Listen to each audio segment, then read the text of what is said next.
into innumerable forms, you should understand to be in the mode of goodness. Purport. A person who sees one spirit soul in every living being, whether a demigod, human being, animal, bird, beast, aquatic, or plant, possesses knowledge in the mode of goodness. In all living entities, one spirit soul is there, although they have different bodies in terms of their previous work. As described in the 7th chapter, the manifestation of the living force in every body is due to the superior nature of the Supreme Lord. Thus, to see that one superior nature, that living force, in every body, is to see in the mode of goodness. That living energy is imperishable, although the bodies are perishable. Differences are perceived in terms of the body. Because there are many forms of material existence in conditional life, the living force appears to be divided. Such impersonal knowledge is an aspect of self-realization. Om Jnana-timirandasya Jnanandana Salakaya Chukshu Unmidatam Mena Tasmai Shri Gurave Namaha. I was born in the darkness of ignorance, but my spiritual master, Srila Prabhupada, opened my eyes with the torchlight of knowledge. I offer my humble obeisance unto him and all members of Sri Parampara. So, now Krishna is describing in the knowledge. In the previous verse we had text 19, Jnanam Karma cha Karta cha. 3 things. One is the knowledge, one is the work or activity, and one is the worker. And they're going to be described in terms of the modes of nature. This is the 17th chapter, we had a similar thing, and the 18th chapter is continuing with this. And this is meant to give us enlightenment, how we can see also. In other words, we want to try to see in the mode of goodness. And even more than that, not just to see that there's a living force, a jiva soul in everyone, but to see that that jiva soul is part and parcel of Krishna. And that we have a relationship with every living entity through our relationship with Krishna. It's just like one huge family, And that kind of vision is mentioned in the 5th chapter. Vidya vinaya sampanne brahmane gabihastini shuni chaiva sapakacha pandita sabadarshana. It's similar to this idea that the pundit, one who is actually learned, he sees the learned Brahman, Vidya vinaya, learned and humble Brahman, Brahmani, and the Gavi, cow, Hastini, that's the elephant, Shuni is the dog, and Shapaka is the dog eater. So you're going all the way from the Brahman to the dog eater. You got elephants, you got animals there. But in each of those, he sees the oneness through seeing the soul, you see. So it's a similar vision that he's describing here. And this is not totally transcendental vision, because they describe, as Prabhupada says, avibhaktam vibhakteshu. He sees the undivided nature, that there is this one spiritual energy, but there's no connection to the Supreme. This is the mode of goodness, not the mode of pure goodness. But this is as elsewhere mentioned, that the mode of goodness is an important platform upon which to build our spiritual knowledge and spiritual vision. So we should try to come up to this point. And you can see how that this kind of vision is echoed even in the Declaration of Independence or the Constitution. Every being is created equal and has an equal right to life, liberty, pursuit of happiness. In other words, there's this sense of that there's oneness there. But it was contaminated by the mode of passion and ignorance.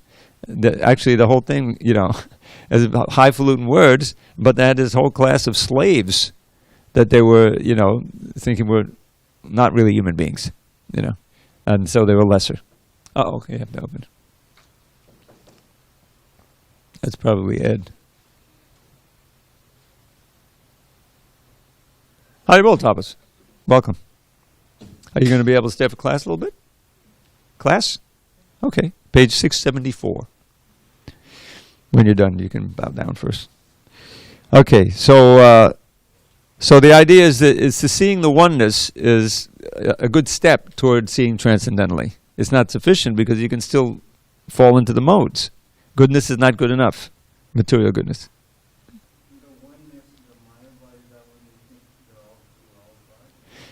That's not what he's talking about here. Yeah, that's their main thing is that we are God, that there's no ultimate difference, and once we get enlightenment, we'll merge back into God. That's not what we're talking about. All right, text 21. Pritagvena tu yajnanam. You see it there? 1821? Okay. Pritagvena tu yajnanam. Nana bhavan pritagvidhan. Veti sarveshu bhuteshu. Tajnanam vidhi rajasam. That knowledge by which one sees that in every different body there is a different type of living entity, you should understand to be in the mode of passion. Purport. The concept that the material body is the living entity, and that with the destruction of the body the consciousness is also destroyed, is called knowledge in the mode of passion. Is that your phone going off? Or some kind of alarm? See if you can silence it, please. The concept that the material body is the living entity and that with the destruction of the body the consciousness is also destroyed is called knowledge in the mode of passion. According to that knowledge, bodies differ from one another because of the development of different types of consciousness. Otherwise, there is no separate soul which manifests consciousness. The body is itself the soul, and there is no separate soul beyond the body. According to such knowledge, consciousness is temporary. Or else there are no individual souls, but there is an all-pervading soul, which is full of knowledge, and this body is a manifestation of temporary ignorance. Or, beyond this body, there is no special individual or supreme soul. All such conceptions are considered products of the mode of passion. So you can see that in so many other purports, Prabhupada is referring to the Shastra, the one who works according to Shastra. There's no reference to the Shastra here. In other words, this is not some Shastric vision. This comes out of one's conditioned nature under the mode of passion. So this is the problem for the conditioned soul, is that his knowledge is covered. That's the first thing that happens, is that as soon as you break off from Krishna, you turn away from Krishna. We described this, I think, this morning, and you become absorbed in the material energy. Then you get affected by the modes of material energy. And that mode of passion differentiates you from others. You differentiate yourself from others in terms of the body. And that's the source of all of this race consciousness, nationalism. Krishna says in the 10th canto, and when he goes to Kurukshetra and he meets the gopis there, there's a solar eclipse. Did you ever read the Krishna book? You know that pastime? Yeah, kind of. So he goes and meets them after a long, long time. And there's a scene there where Vasudeva, all kinds of great sages and exalted souls, they come from different planets to see Krishna there. He's coming, to the Kurukshetra. And so Vasudeva is so enlivened to see all these great souls arrive, And like any king or any leader or intelligent person, as soon as you get a chance to associate with these learned munis and great, legendary figures, you try to ask them, what's the process of elevation? What's the ultimate dharma? How can I achieve it? And they're dumbfounded. Here's Krishna right next to them, his son. But he kind of, Vasudeva has an interesting role to play. He knows that Krishna is God, his son, but he also, Krishna wants him to act as a father, and so he does things that kind of cover that knowledge. That's called Yoga Maya. Yoga Maya brings us closer to Krishna by allowing us to forget that he's God and engage in one of the rasas, and in this case the parental rasa, which is a very nectar, intimate rasa.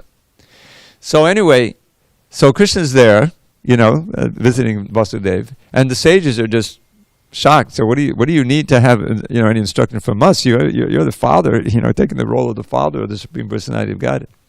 So in that context, Krishna he plays the role of an attached householder, in a sense, and he's praying how wonderful it is that you've come, these great sages, and he chants his verse. He utters this verse that is Prabhupada quoted all the time, for the mentality of actually like an animalistic mentality when you meet these criteria. So he says, yes yatma buddhi, kunape tvidhatuke, swadhi, kalatratishu boma ijidi, yat tirta buddhi salene nakarhija janeshu bigyeshu seva gokara.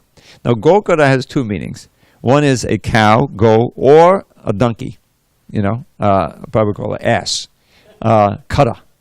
Or it can mean the donkey that carries the fodder for feeding the cow. You know what I mean? So what this verse says is, yes yatma buddhi kunape tvidhatuke. That's the first statement. Now this word buddhi and di in this verse means having the consciousness of, or the conception of. Having the conception of that the Atma, the self, is this kunape. Kunape can mean a corpse or a bag, which is tridhatuke. The three dhatus are like from the Ayurveda, it's with the mucus, bile, and air. That's the ingredients of this body in various proportions, right? So that's what the body is. It may be dressed up in fancy things, or so many things, but that's really its nature. And so one who says, that's me, I'm a bag full of mucus, bile, and air. Does anyone really think like that? Not really.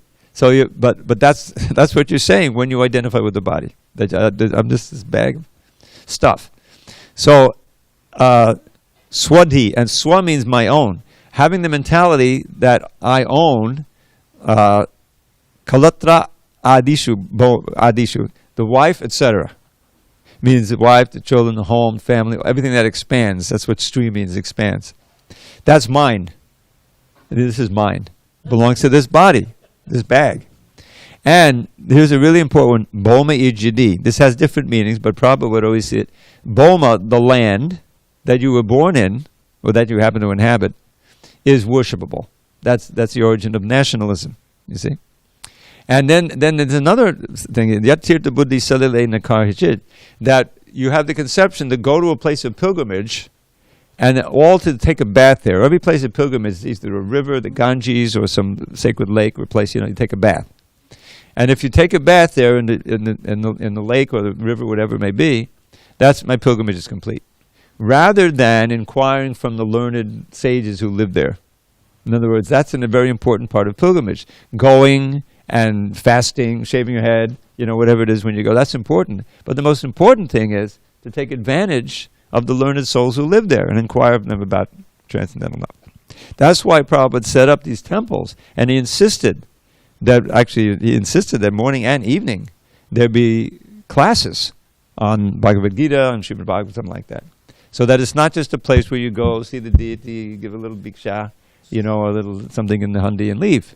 No, the whole idea is you go, you appreciate the deities, you give something, and then you sit and you learn. Of course, you chant the holy name, and then you sit. The kirtan, class, and worship. That's it. So Krishna is speaking here, and he says, and if you have that mentality, then eva gokara. Your mentality is no better than a cow or an ass. So that's what's talking about here. When you get this knowledge, so-called knowledge in the mode of passion, everyone is a different body. The self is the body. That's where it starts and it expands from there. So it's not very good. We have to get out of that. Now, in the mode of ignorance. Okay, then 22. Yattu kutsnavade kasmin karye saktamahaitukam. Tapas, you can chant with us? Okay. No, yeah, we do. The only one we do responsibly is the first one, and you missed that one. So we're doing them all now in unison. So let's start again. Yattu kutsnavade kasmin. Now. Karye saktamahaitukam atatvarta vadalpamcha tattam samudaritam. And that knowledge by which one is attached to one kind of work as the all-in-all without knowledge of the truth, and which is very meager, is said to be in the mode of darkness. So this is interesting. Knowledge in the mode of ignorance. Try to think about that. Purport. The quote, knowledge, that's why the purport probably puts quotes around it. The knowledge of the common man is always in the mode of darkness or ignorance, because every living entity's in conditional life is born into the mode of ignorance. One who does not develop knowledge through the authorities or scriptural injunctions has knowledge that is limited to the body. He is not concerned about acting in terms of the directions of Scripture. For him, God is money, and knowledge means the satisfaction of bodily demands.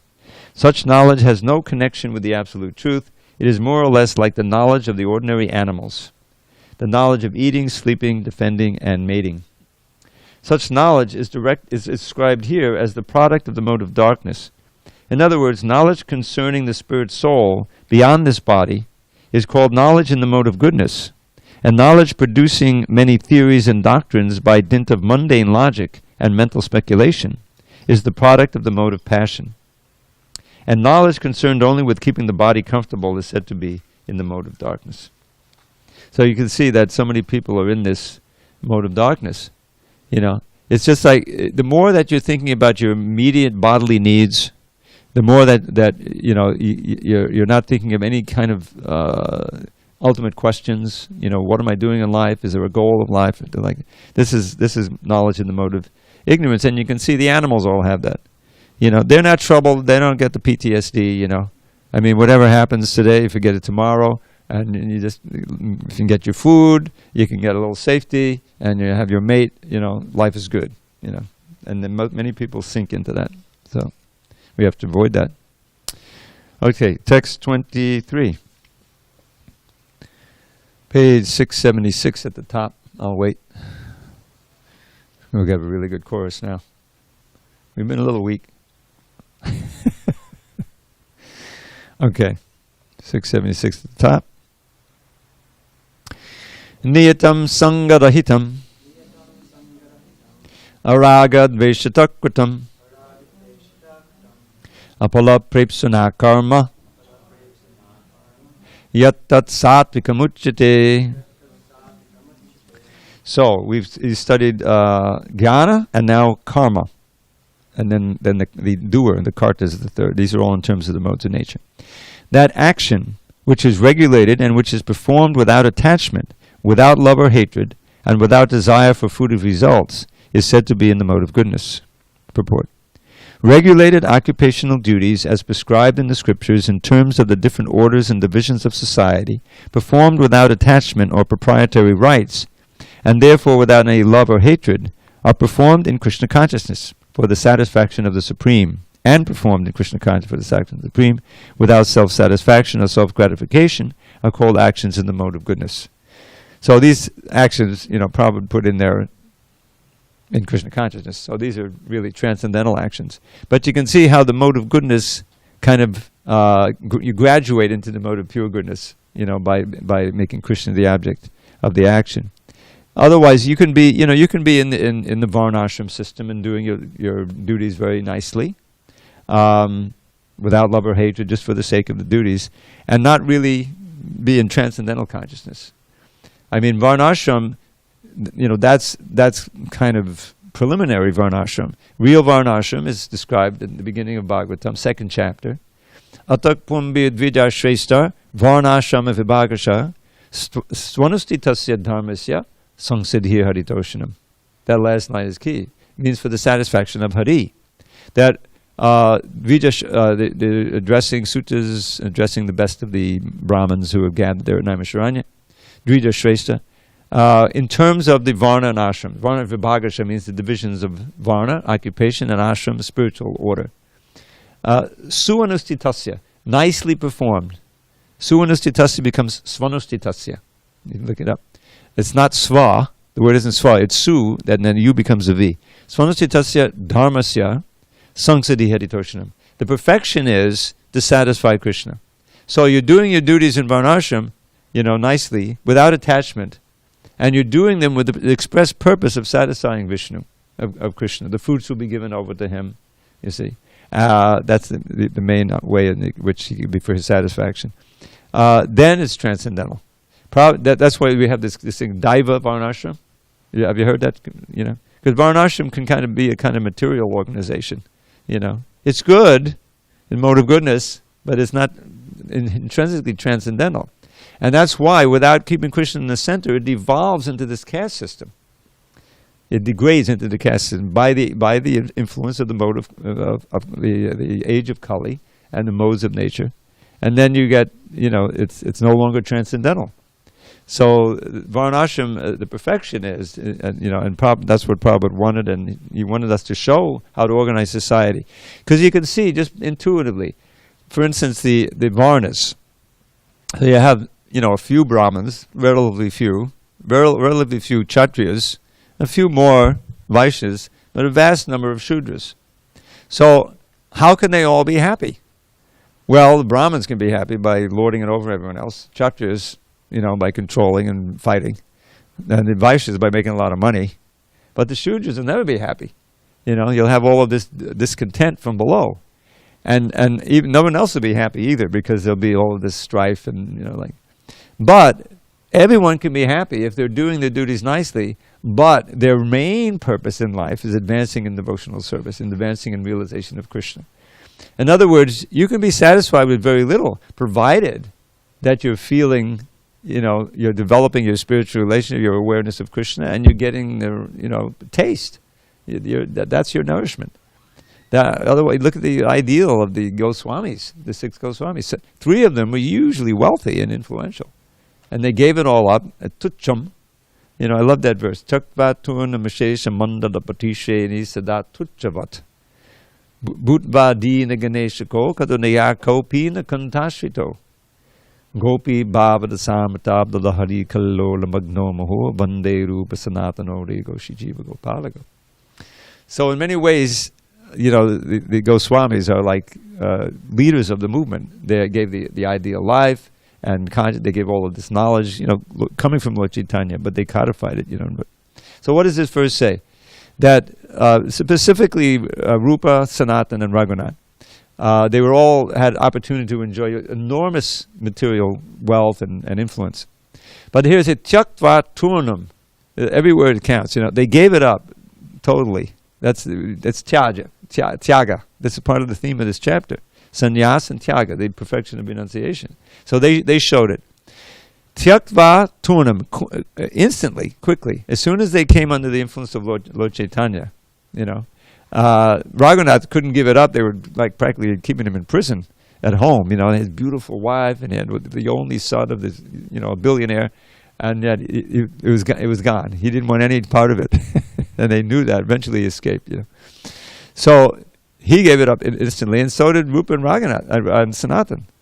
After they met Lord Chaitanya, and the Namo Mahavadanyaya, they had composed that verse, and he instructed them to give it all up and go to Vrindavan. And they did. It wasn't so easy.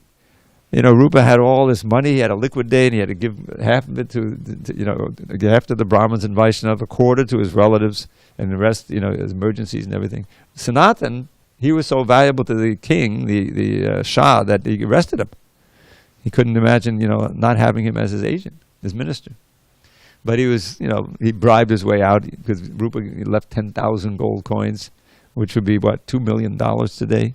Almost, And he bribed this, there's a story about it, I won't go into it. But the point was, he was fixated on leaving the whole thing. He didn't care at all. And to the point where even his servant had 8 gold coins, just as insurance. And he said, "Are you kidding? This is a death knell. Give me the coins." He didn't know it was 8. He thought it was 7. He kept one of them. And so he gave it to this innkeeper, and the innkeeper said, "No, you keep it. I was going to kill you for it, but now I see you're such a saintly person."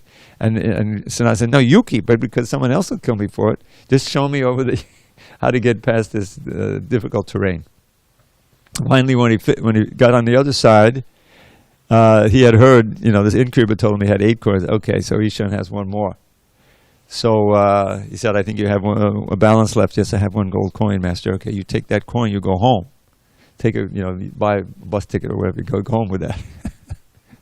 So then he was alone. He felt free. He had no more material things. Then, anyways, the whole story, how he happened to meet a brother-in-law of his. He says, "Oh, Sanatan, Dabir Kasa, stay with me for a while." I said, "I'm not staying here. I'm taking sannyas. So take this shawl." Everything was very opulent, his whole family. So Said, okay, I need something to keep. And eventually he saw Lord Chaitanya was looking, critically at the shawl. He gave that away. So the point was that they showed the limit of renunciation. And what did they do with that? Budva Dina Ganeshiko. They were moved by compassion for the people in general. Dina, the Dina means that's us, the wretched of the earth, who need instruction, who need Vrindavan. They needed everything they gave, knowledge, the place of pilgrimage, everything. Karunaya, out of mercy, Kopina Kantashrito. And from, opulent clothes, you can imagine what they're wearing, silks and everything, gave it all up and wear these little kopins and, rejected, what is it, kanta. Kanta is what you find on the, discarded clothes. That was their clothes. They practically didn't eat, practically didn't sleep, and they had no shelter. So they reduced everything to a minimum. But what was their consciousness? That's the key, They're not wandering around like these poor homeless guys here, half mad, No. Gopi Bhagavad Dasa lahari kalola magnomo. Again and again diving into the ocean of the highest prema bhakti, ananda, the love of the gopis for Krishna. So that's the idea. Whereas the opposite here is, what did we just read? Which one? 23, right? So the actions are regulated. So this is in the mode of goodness. Without desire for fruit is also said to be in the mode of goodness. So that's good, but it's just a step. When you're giving the fruits actually to Krishna and you're connected, in knowledge. Otherwise, these modes, it can fall into the mode of passion.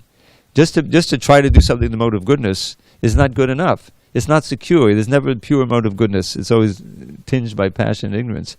And you run the risk of then doing, going into passion and ignorance. So it's not secure. All right, text 24. Go ahead. Yeah, where did you make the mic? The mic is in the... Go ahead. I'll repeat it. You mentioned the word Svanishta. Was that the word? Yeah. What was the shloka?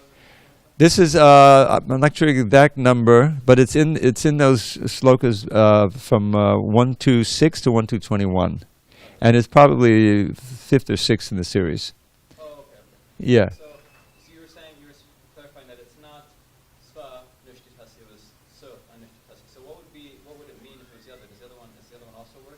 Yeah. Well, that's Prabhupada would often explain it in terms of he would chant it that way. Sva Anishtitasya. Swa Anushitasya. Anushitasya means performed nicely. And Su Anushitasya means performed very nicely. In other words, you're following, all the rules and regulations, particular varna, and ashram. But if Krishna is not in the middle, it may look very good, but it's not perfect. It's not really ideal. Siddhi, Dharma Sangsiddhi here, the total perfection, Haritoshanam, is that it's done intentionally to please Krishna. And that's really what Prabhupada wanted to happen on our farms, And so the farm doesn't make any sense unless you have a temple and a morning program and everyone's chanting Hare Krishna. Just having Varnashram doesn't work. That's why you have the Daiva Varnashram. And we have actual examples of that. As Bhakti Raghava Swami, I forget, there's one Swami who set up some of these, he made it his mission. He actually studied in the university and stuff like that. I think there's an ideal one in Indonesia. They've set up, some of these. All right. Text 24. Yattu kamipsuna karma sahankarena vapunah kriyate bahulayasam tadrajasamudaritam. But action performed with great effort by one seeking to gratify his desires and enacted from a sense of false ego is called action in the mode of passion. No commentary needed. You see it all around you, all examples. And now we also see the next one. Anubandam chayam hingsam anapeksha cha paurusham mohadarabhyate karma yattattamasamuchyate. That action performed in illusion in disregard of scriptural injunctions, and without concern for future bondage or for violence or distress caused to others, is said to be in the mode of ignorance. Purport. One has to give account of one's actions to the state or to the agents of the Supreme Lord, called the Yamadutas. Irresponsible work is destructive because it destroys the regulative principles of scriptural injunction. It is often based on violence and is distressing to other living entities. Such irresponsible work is carried out in the light of one's personal experience. This is called illusion. And all such illusory work is a product of the mode of ignorance. So this is very prominent today, and it's just, you can see the damage and the contrast. This movement is really founded, on the idea of helping everyone that we can influence, beginning with those who take it seriously in practice. The whole idea, why did Prabhupada come? He didn't really need to come for his own spiritual needs. He came for us, because that's part of the pure mentality of a pure Vaishnav, is feeling the urgency. You feel the connection. We discussed this before everyone came. It was just me and Glenn at first. That there's this, you feel the connection with all the other souls, and the equality there, and how we're part of this big family. And then, like any family, if your brother or your sister, mother, anyone is in great distress, then immediately you want to help them. But really, when you see, you feel kinship with every living being. This is the vision of Prahlad. I'm telling you, those two verses in his prayers are so essential for the mood of this movement. That Prahlad Naivo Dvijapada, I don't have any problem. I'm not agitated at all. I can chant your glories and emerge into an ocean of nectar. No problem. But I have a big problem, because I have all of these poor fools and rascals who are ignoring you, trying to enjoy maya sukhaya, illusory happiness, and suffering like anything. Paradukka dukhi. This is the devotee's vision. It's actually describing Raghunath Das, I believe. Prabodhananda Saraswati. It means that you feel the pain of others. There's a real highly developed sense of empathy there. And what do we have today? Just the opposite. The more that people work with this selfish mentality, exploiting others, seeing other human beings as just resources to exploit until you cast them aside. It can get really, totally demonic. And when it pervades a society, and because everything is based on the sense gratification, accumulation of wealth, then it becomes a hell. It becomes hellish. The more that you have a society where people are concerned with others' welfare, and they know what real welfare is, which is a Vaishnava society. We read about these ideal kingdoms that Pariksit was in, ran, and Prithu, we just, in the morning, and others, Yudhishthir. Then it becomes livable. There's a real joy in life, and you even have the demigods cooperating. Sending the rain, just enough rain at the right time. All of that is part of under the Krishna's control. So that sense here is just the opposite. The mode of ignorance. It's just like animals. Animals are concerned. There's no mercy. In the praying mantis. Or any of the insects, or even higher. It's just like, there may be some kinship, with the others of the same exact species, but otherwise it's all just. Eat or be eaten type of thing, and human beings can sink down to a similar mentality. We've seen it, and we're seeing it. So this is what this is so important, to know these things, and you can see through the eyes of Shastra, and around you understand what's going on. Huh? Yeah, they look like they're praying. They're just getting ready to pounce. They eat their mate. After being impregnated, the female is, that was always a wonderful fact. I forgot. I never forgot from the 5th grade. I learned it. All right, text 26. I think now, okay. Mukta sango nahambadi dvityutsaha samanvitaha siddhi siddhyor nirvikara karta satvika uchyate. Okay, so now the different divisions of kartas, or doers, or workers. One who performs his duty without association with the modes of material nature, without false ego, with great determination and enthusiasm, and without wavering in success or failure, is said to be a worker in the mode of goodness. Purport. A person in Krishna consciousness is always transcendental to the material modes of nature. He has no expectations for the result of the work entrusted to him, because he is above false ego and pride. Still, he is always enthusiastic till the completion of such work. He does not worry about the distress undertaken. He is always enthusiastic. He does not care for success or failure. He is equal in both distress and happiness. Such a worker is situated in the mode of goodness. So, anaham body, that's without false ego. That was another prominent aspect of the worker in the mode of passion, actually. Wasn't it mentioned there? Yes, sahankara, with false ego. And then here we've moved on to the worker and the ones without the focus on oneself. Na-aham body, anaham body.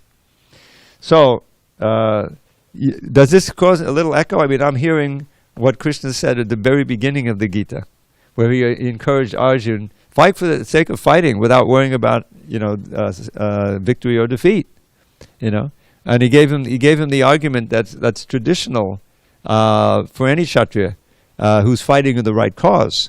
It's a win-win situation. You die, you go to heaven, you win, and you enjoy the kingdom on earth. You see? But of course the key is you have to be fighting for a good cause, which Arjuna obviously was. So he was encouraging him to be fight with all enthusiasm and energy and intelligence, but to be not attached to the result. This is like work in the mode of pure goodness. That's why I mentioned, I think it was this morning, if I'm giving so many classes, how Prabhupada, even though there were so many setbacks in his effort to start and grow this movement, even after it was grown, so many shocks, the devotee who he had relied on leaves, this or that, and the sannyasi fall down. I mean, it's happening even when he was there. But it never threw him, even in all of his setbacks in India and in America, he still soldiered on. Because in Krishna consciousness, when you're working for Krishna, the very effort itself is success. The very effort itself is success. Krishna is not looking for any specific result. He's looking for where your heart is at. Bhava grahi janardana. That famous phrase is that Janardana, Krishna, he wants to see where your bhava is, what the state of consciousness is, what your sincerity is. And then if you're still working and sincere, even though there may be some failures, he'll provide success. He'll give you, after a long time. Maybe after some time that you experience that. But when you're working transcendentally, the effort itself is enlivening.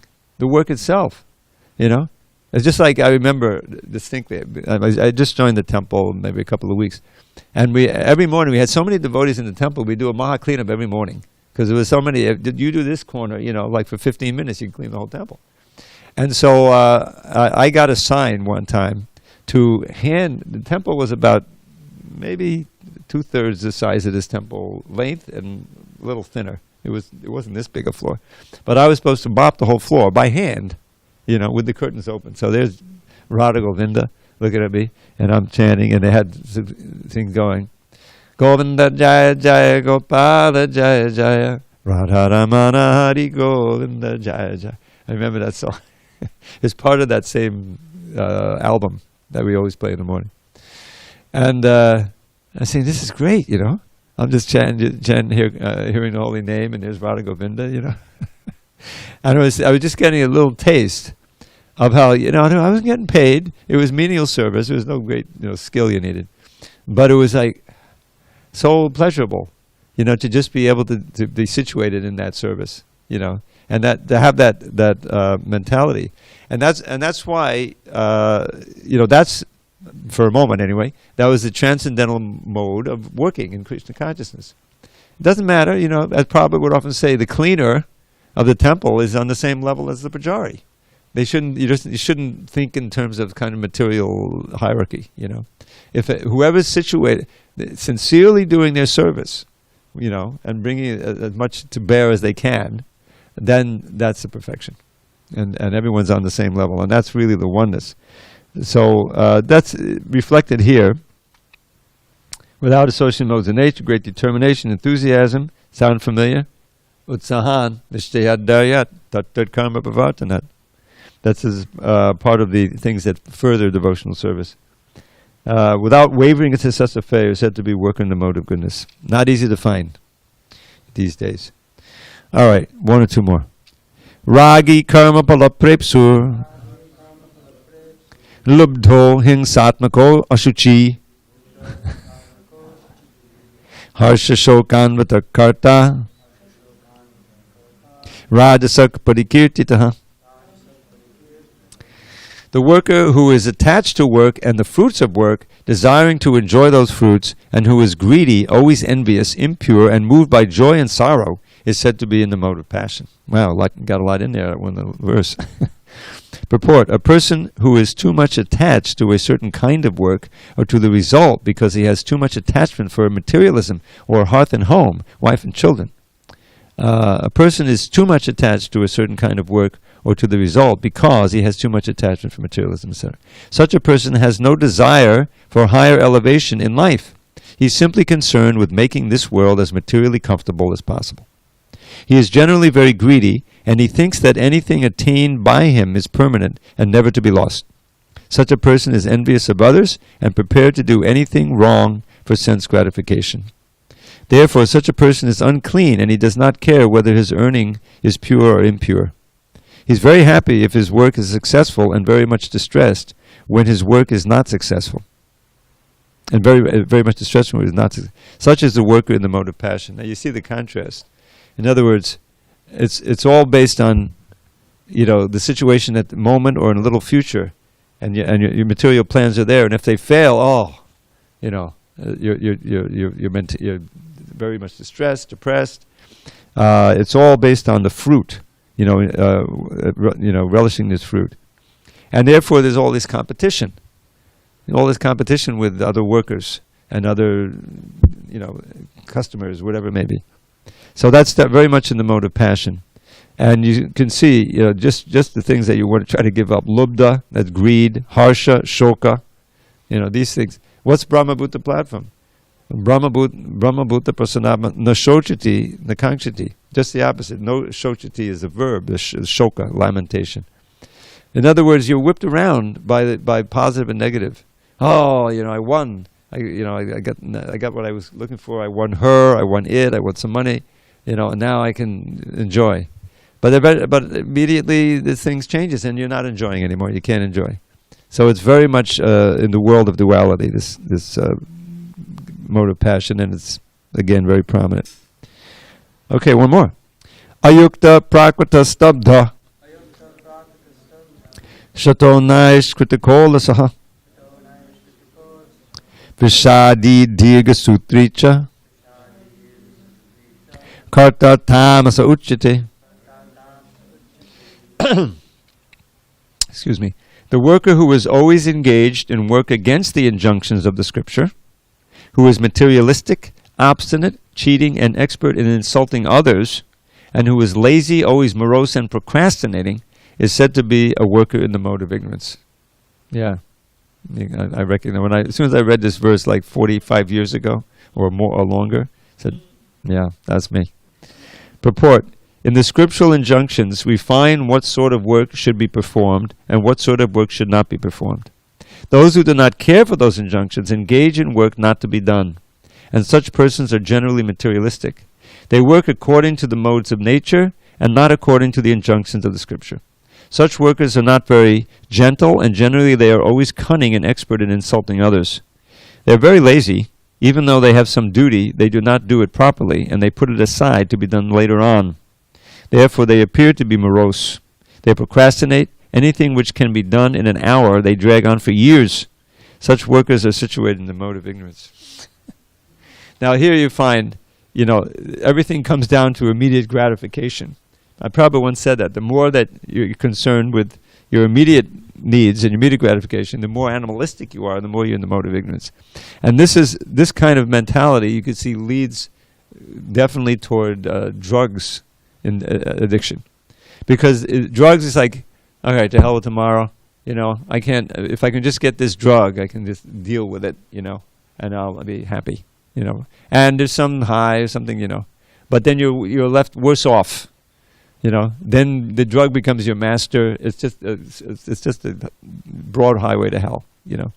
But the mode of ignorance is very much, all these drugs going around and the drug, and it includes the drug-like food that they provide in the supermarkets, all the snacks and everything. There's a science. The demons, they engineer the food, processed food with so much salt, so much sugar, so much fat, to make it irresistible. You try, bet you can't eat one, even that's an advertising slogan, right? And sure enough, you eat the whole bowl. And it's disastrous for your body. So all of these closing in of the mind, what can I enjoy right now so I can forget all my suffering? That's the mode of ignorance. Very, very dangerous, because you can easily commit crimes. They're describing people who don't care, they commit crimes and mafia like that. All right, we only have a few minutes left, so we'll begin on Monday with text 29, and I'll leave you with a couple of positive, sweet vibrations. Madodam, madodam, bapadasya vibhor, madodam, madodam, vadanam, madodam. Madhugandhi madhusmita metadaho, madodam, madodam, madodam, madodam. Sweet, sweet is my dear Lord's form, sweeter still his face so fair, but his honey-scented gentle smile is sweet beyond compare. Now this next one doesn't have a poem attached to it, although I should write one. But it's Krishna entering the forest of Vrindavan, and he's describing how much delight it's giving him. So now, in Sanskrit, it's very scientific language, and certain combinations of letters evoke certain emotions. So the word Ananda, and Krishna's name Nanda Nandana. So that ND combination, I told this before, is evocative of Ananda and bliss. So listen for the NDs now in this verse.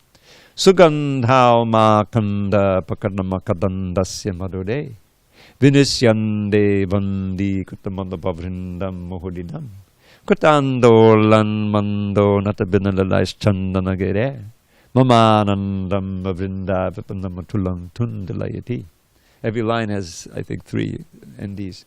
So what he's saying is that as he walks in, Sugandhau, the wonderful fragrance of the newly grown mango buds, they're exuding makaranda, which is flower nectar, and that's attracting honeybees who are buzzing around, and they're singing. They become vandis. A vandi is a professional praiser. There's a name for that in English, which you probably don't know this word. Panegyrist. Look it up. Yeah. And so, what do they sing? They're singing verses about Krishna. Makan pakadamakadandasya vinisyande vandi krita. It's turning them into vandis. Madhupavrindam. The madhupa are those who drink honey, the bees, the honeybees. Muhuridam, many swarms of honeybees. And Sugand, Kutandolan mando natabe. The breezes, gentle breezes coming from the Malaya hills, which are laden with the fragrance of sandalwood. There's a lot of fragrances here. Are gently moving the different branches and things. They're swaying nicely. Kutandolan mando. Manda means gentle breeze. Chandanagade. And in this way, Mamanandam, my bliss is being increased more and more by this forest of Vrindavan, as I mentioned. That's from the Vidagdha Madhava. Just that one verse. Send you over the rainbow. All glories to Srila Prabhupada. Hari Hari Bol. Hare Krishna.